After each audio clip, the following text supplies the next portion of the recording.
anything like me, the title of this film bothers you for one main reason: a missing letter, the lone E. Brut Force?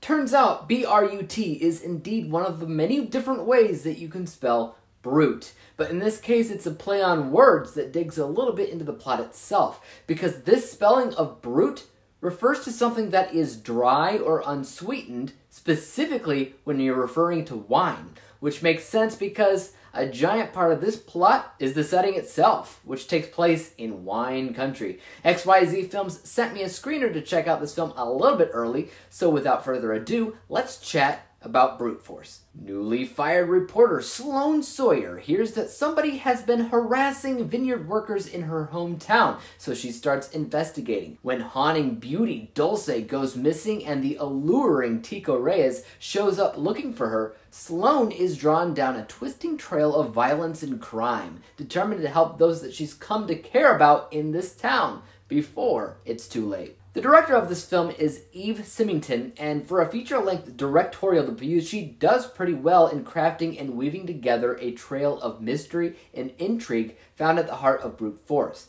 I found that the cinematography in this film to be its standing achievement, as so many of the shots executed in the film feel as if they were delicately planned out by a seasoned professional that knew what they were doing. So props to the cinematographer, Emily Silvestri. The performances throughout the film, for the most part, were strong. Our leads were played by Lelia Symington, who I'm guessing is probably related to the director, same last name and all. We also have Tyler Posey in the film, who you'll probably recognize the most if you're familiar with MTV's TV series, Teen Wolf. He was the main character in that show, who was the titular Teen Wolf. He does pretty good in the movie. I mean, all in all, this is definitely a film that looks nice. It's performed well. It definitely takes the low budget it clearly had, and it ran with it in a way that works to the best of its ability. And I personally love the setting of a vineyard. We don't have a ton of movies that do that, so in a way it feels somewhat original in setting. However, one thing that I haven't really been talking about much in this review is the story itself, which I unfortunately think is lacking. I'm a huge mystery person, and mystery films, books, TV show episodes, and everything all heavily hinge on not only having a captivating mystery, but to be unpredictable, have twists and turns that have reveals that an audience can love, and perhaps most importantly, make it so that if the audience at home can't pause it, will they feel as if they miss something if they look away or they have to go to the bathroom? That answers on how engrossing or encapturing that the film is, but I didn't sense any of that. The mystery at the heart of this film it's just not interesting, at least not to me anyway. You might really enjoy the mystery. I'm not sure, since it seems to be more of a subjective thing, but I was personally kind of bored with it.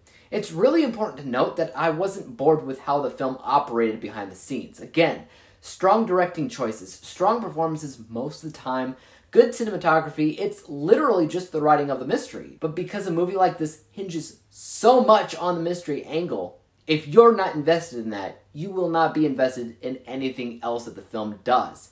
And I wasn't. The film is an hour and a half long, that's it. And I felt as if it was significantly longer because I had such a hard time caring about the mystery. And because I didn't care about the mystery, I didn't care about any kind of denouement at the end of the film. I didn't care about what would happen at the end overall. It's all connected. With that being said, let's go ahead and break down my final score. My unbiased score is 54% because it's a mostly business as usual film. Again, stuff behind the scenes doesn't specifically impress. I was a fan of the cinematography, but a lot of this was straight down the middle, nothing crazy, nothing horrible. Fine, but other than that, nothing more. So that's why my score is 54%, which is pretty darn close to 50%. My bias score, just how I personally felt about the movie, that's lower at 38%. And that's mostly a score that represents the feeling of, I was bored.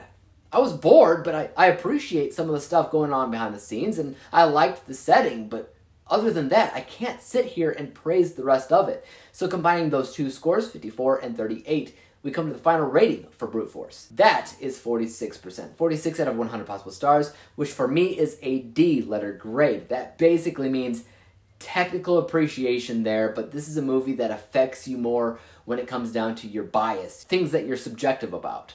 That's why some might actually really like it, but not so much me.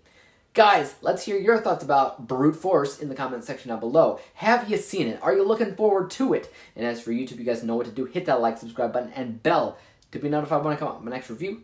And until then, peace out.